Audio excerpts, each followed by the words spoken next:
O leo wa tūtaitanga le sā le ainga sa tūmawhono o le ala taua. O sau foi le waa na tiu tau mai le waa na tau. Ai o loo mamau pia lango le waa na whaoa folau. Wa moni ai le upu. Se o lupe sa vau e sese ai ua fui whatasi.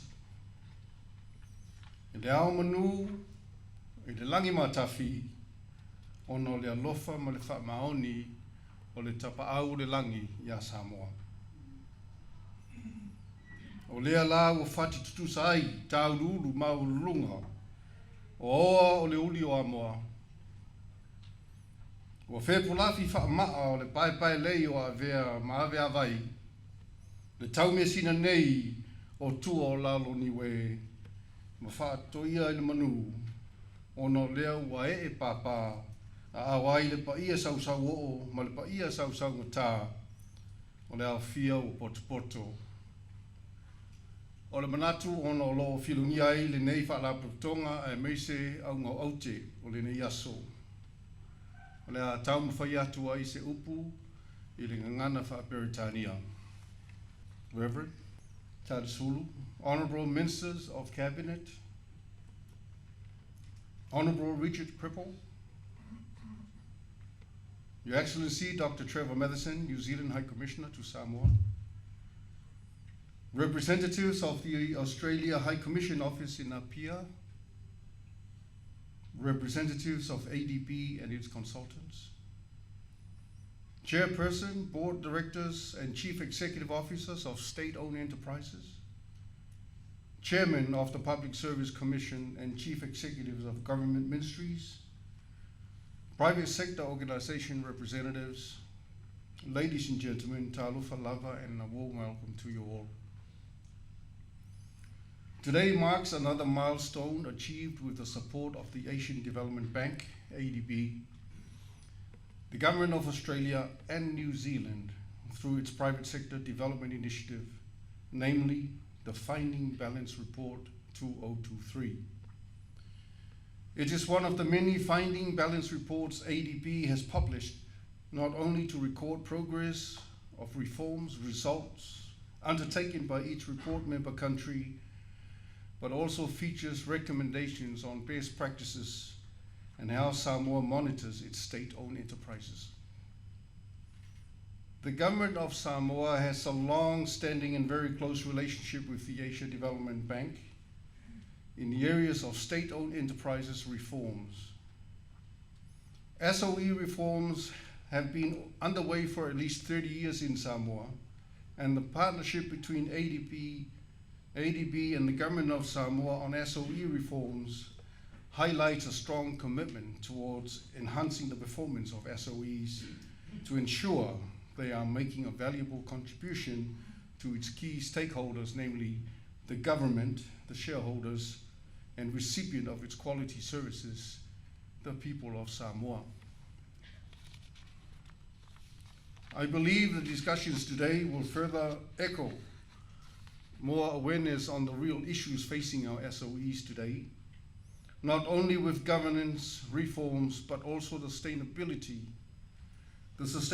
of their respective operations given the ongoing economic and financial uncertainties caused by COVID-19 and the Ukraine-Russia conflict and global impacts of climate change. Special mention of the importance of having sound policies governing the three independent tripod of governance structure in our state-owned enterprises. I applaud the hard work of our Ministry of Public Enterprises in driving these reforms. I challenge the Chief Executive Officer and the Ministry to be persistent in driving the reforms in the SOE sector to ensure the service delivery to our people is of the highest quality.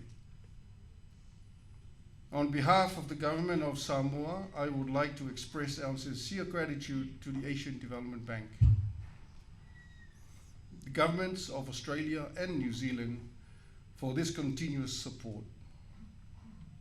No doubt there are recommendations in the Finding Balance 2023 report that calls for review of Samoa's legislations and policies that strengthens the shareholder, state-owned enterprise principal-agent relationship in the near future. Thank you for your contribution and continuous support towards these partnerships, and I look forward to a fruitful discussion this afternoon on the 2023 Finding Balance Report. Thank you. Soifua mai manuia. Thank you very much. Acting Prime Minister, Ministers, High Commissioner, distinguished guests, ladies and gentlemen. The reason I'm asked to come and address you today is because I'm allegedly the inventor of the New Zealand SOE model, which has been copied around the world. It's had the benefit of taking me to all sorts of places, greatly enjoy, but I'm very pleased that it's bringing me back to Samoa, because my late wife was part Samoan. So this is a place that has a special place in my heart. The other reason I'm sure they really asked me to come is because the authors know that I think this report is brilliant. And they're sure I'm going to say it to you, and I am. It is a brilliant report, and it's a brilliant idea. Laurie Darcy and Christopher Russell, I think they actually thought up the idea, and like a lot of very good ideas, you wonder why someone didn't think of it before. But the idea was to go around the Pacific, because all Pacific Island countries have got similar government-owned businesses, and compare them and see what is working and also see what is not working. And they've been doing it since, I think, 2002, so the data that they've got is extraordinary. And I say to you who read this report, the data does not lie. You should read it, have a look at it, and some of the data is rather sobering. But I'm often asked, how did I come up with the idea? Well, I actually started off like many of the ministers who are here in Samoa are doing. I was what's called a sector minister. I was the Minister of Transport, and under me was the Air New Zealand, the Shipping Corporation, and the railways. And I was a vigorous minister. To say that I interfered wouldn't really convey to you how much I did. I summoned the manager of the railways into my office every Monday and gave him strict instructions that we were to run an efficient railway.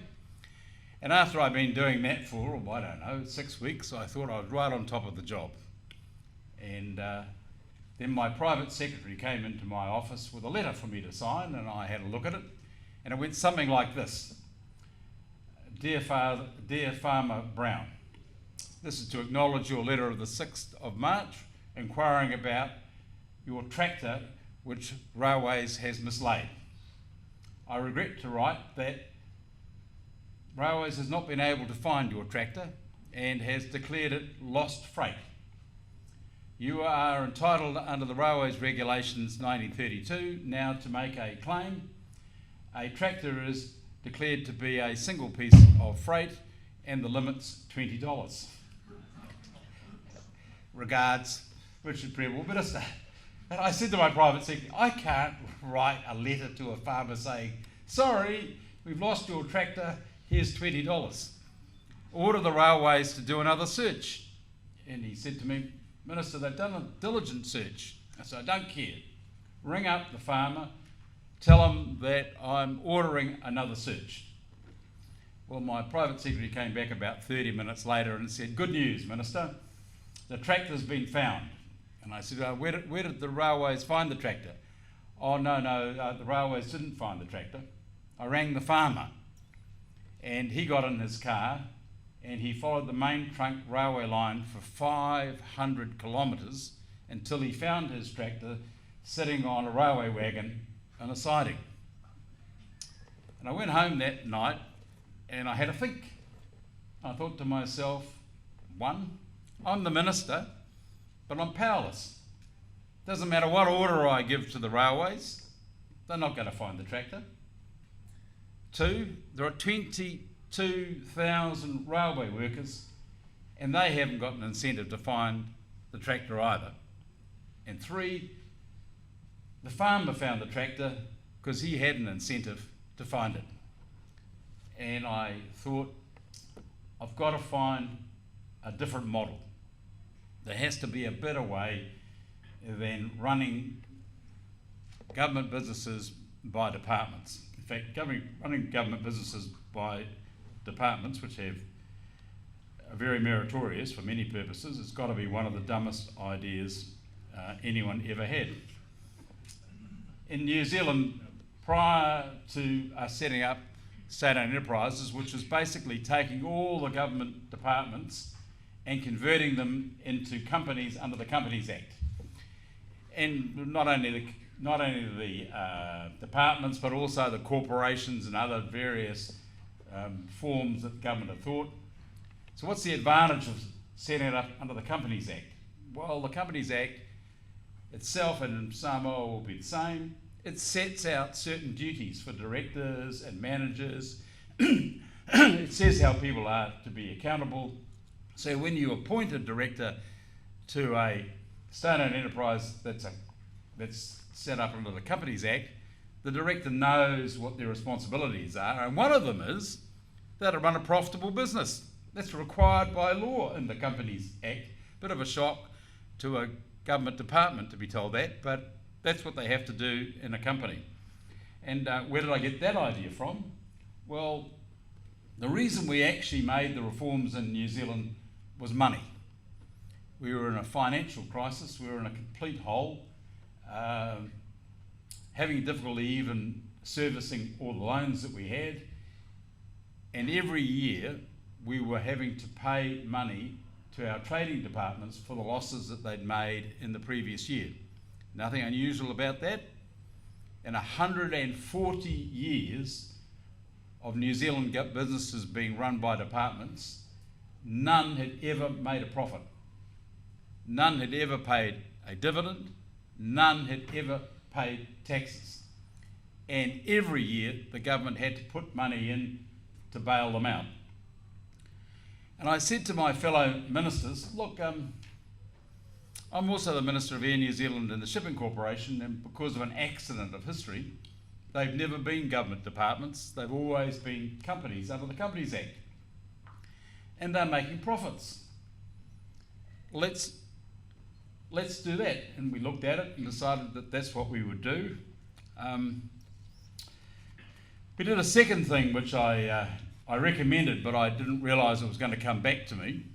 I said, look, really we should have one minister running all these SOEs. And they all said yes, and then they said, it's you. So I thought, oh, hell, I don't want to do that. So I found myself running 21 businesses, 20% of the total capital of New Zealand, all running at a loss, and I was in charge. It was actually a very good idea, because when I was Minister of Railways and we were running at a loss, I used to go to the Minister of Finance and beg him for more money. But then I was in charge of 21, and what I did on the first 2 days, it took me 2 days to meet them all, I said to them, how are things going? And every single one said something like this. Well, last year, Minister, we made a loss, which is unfortunate, and this year actually looks a bit worse. And then I would say, what do you need to turn it around? And they all said, we need more money from the taxpayer. So I asked them, how much? And I just wrote down the figure. I didn't question them, I just wrote it down.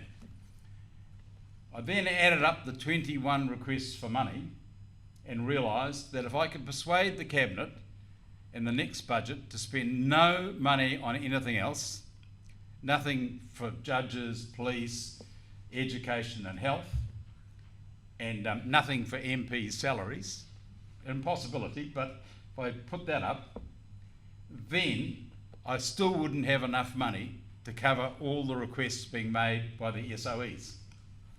So I went home again and had a think and said, well, I can't go and ask money. I'm going to have to find a way to get these businesses going. So what I did was I went out and found the best business people in New Zealand and asked them to be a director.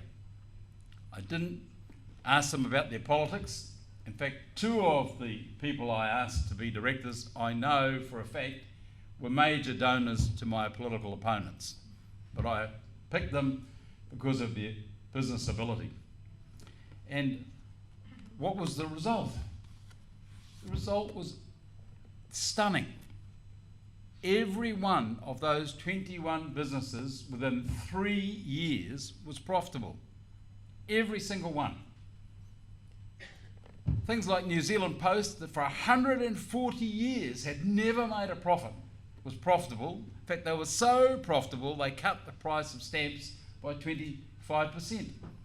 New Zealand Railways, which had been losing $2 million a day, the World Bank said it was the best run narrow gauge railway in the world. It is an amazing, the power of this reform, if done properly, is quite amazing. And from a politician's point of view, it's extraordinary because it's within one election to another. Not that you worry about elections, sir, but if you did, it's great to be able to do reforms within a cycle and actually have some money to spend on things that your voters would like you to spend on.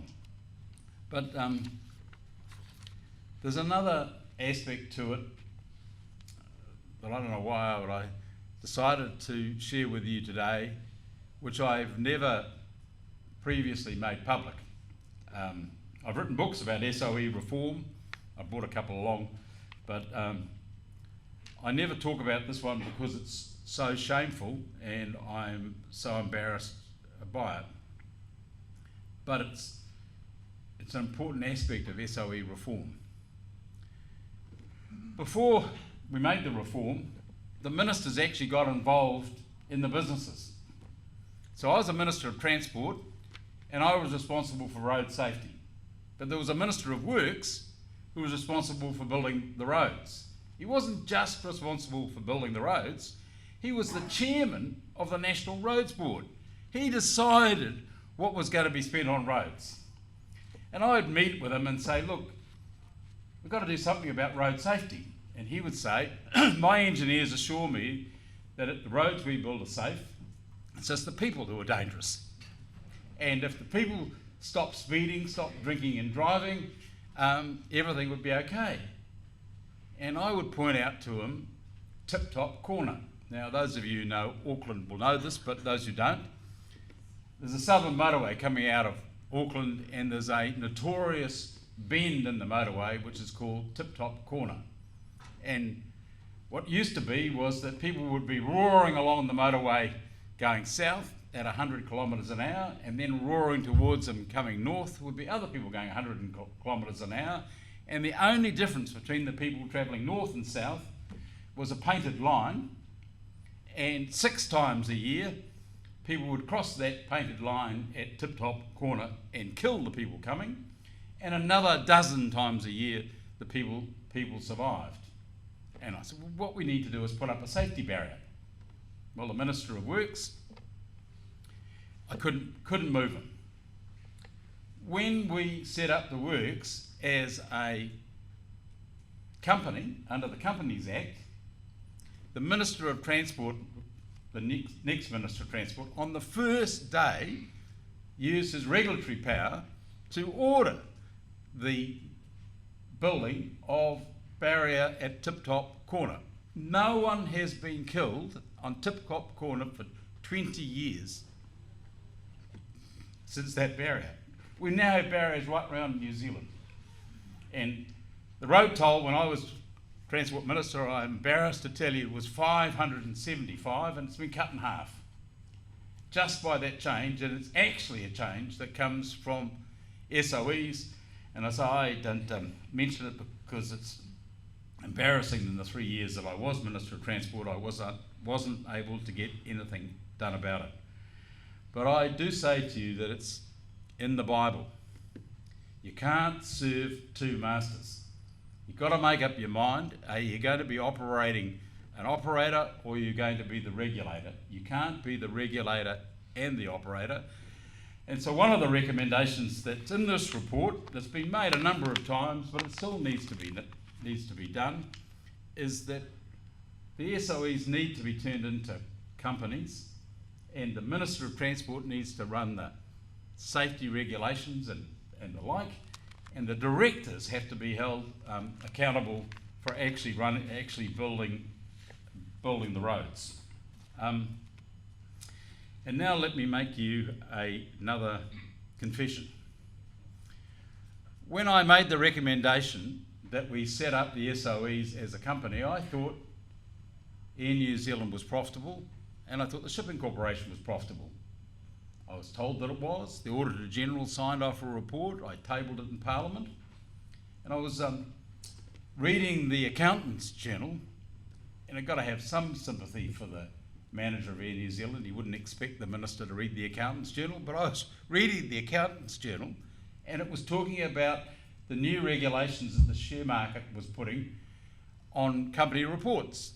And it said that all public companies from now on will have to declare off-balance sheet transactions. And then it said, as far as we know, every public company does this, and there are only two companies that are going to be affected, Air New Zealand and the Shipping Corporation. I thought, what?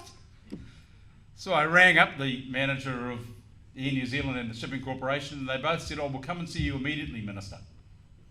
And the manager of Air New Zealand came and said, you know all those aeroplanes we've got? I said, yes, you're rather proud of them. Well, we don't actually own them. Off balance sheet, we've leased them off. And when we did the sums, I realised that Air New Zealand, far from making a profit, had actually made a loss. This is a complete aside. I can't understand why any government owns an airline. And I actually sold Air New Zealand, and some idiot bought it back. It's cost the country $500 million. I got it, and people said to me, what would I do if Air New Zealand went broke? And I said, and the owners rang me up, I'd answer the phone and say, you bought it, you fix it and hang it up. I certainly wouldn't give them $500 million, but anyway, that's an aside.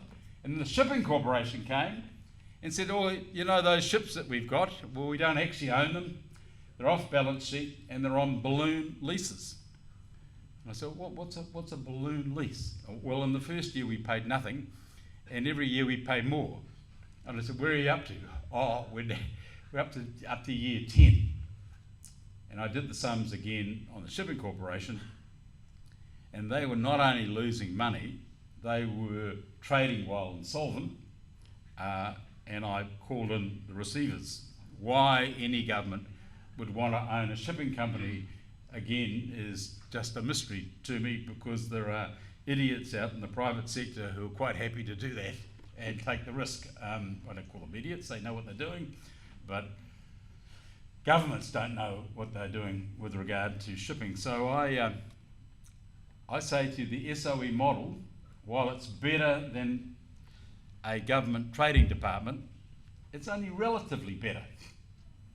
You have to be very, very careful in the directors you appoint. And what I did was, and I see that you're now getting independent commissions to help appoint directors. That's a very good move. But I didn't appoint any director who I didn't think was a very good businessman. But it turned out that a number of them actually went up for the job. And I shook them by the hand.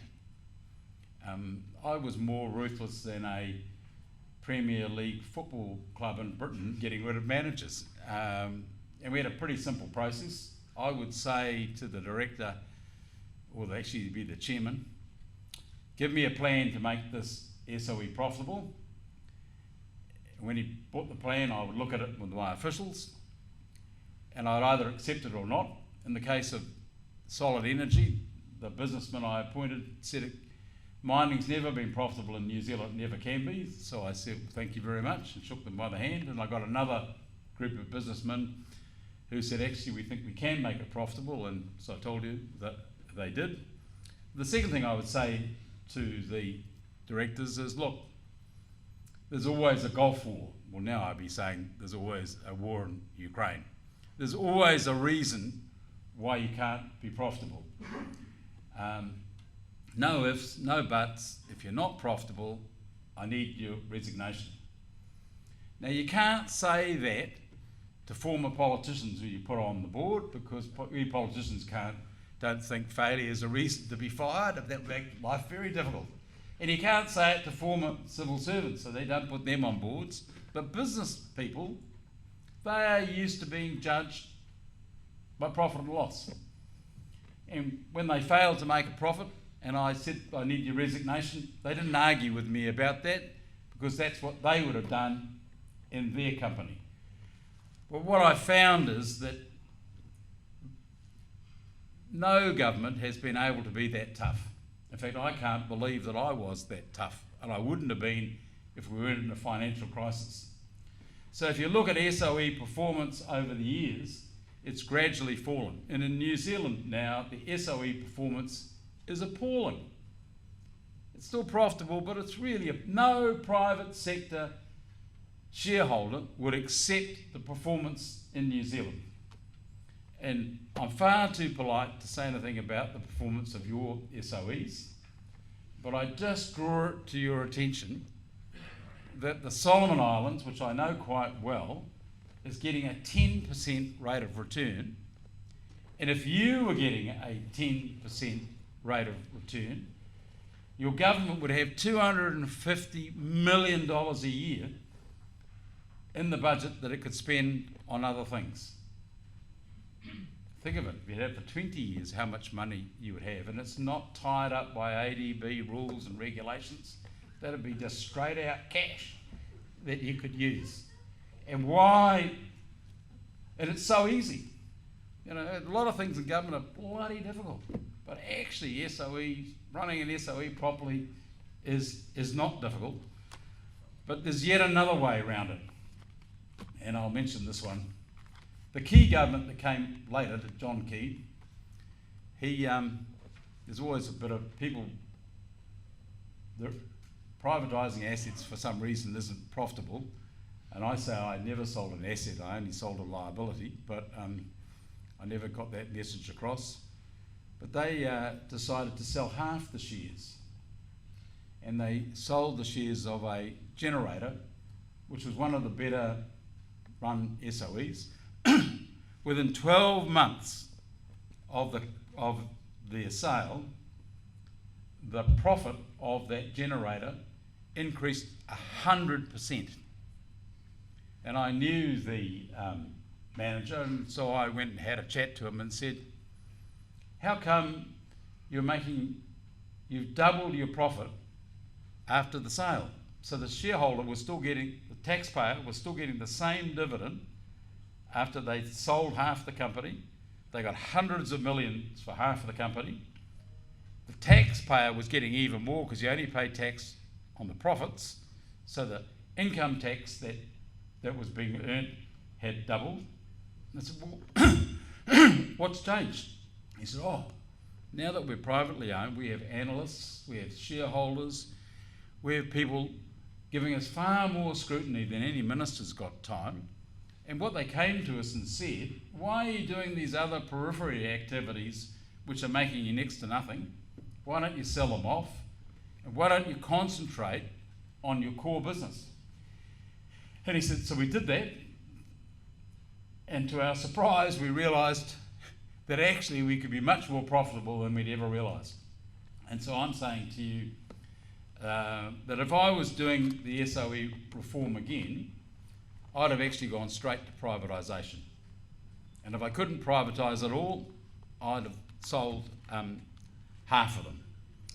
And I say, I do recommend you to read this report. I commend the authors who have been writing this report for 20 years. I don't know of another aid project anywhere in the world that costs as little, but is actually as effective as this one. And the facts don't lie, but In case there's anyone here who thinks we should go back to government departments, let me tell you another railway story. We got a roll-on, roll-off ferry in New Zealand between the two islands, and they actually roll the railway wagons into the ferry and then take them off the other side. So of course the railway lines go right to the edge of the wharf, and when they're waiting for the ferry, they shunt the wagons waiting to come. And it was a Friday afternoon, they were shunting the wagons waiting for the ferry to come, and they shunted a bit too vigorously, and one of the wagons went right over the wharf and into the sea, which is against railway regulations. And they thought when the foreman comes out of the pub, we're going to be in big trouble. So one of the workers said, look, my cousin's a scuba diver. Why don't I ring him up, get him to come down here, we can give him a chain, we can attach one chain to the locomotive and he can dive down, Jack, and attach the other chain to the wagon. And they thought, that's a good idea. They brought him down, and the scuba diver got to the edge of the wharf and he dived in. And 30 seconds later he reappeared and called up, which one's yours? Thanks. Thank you very much.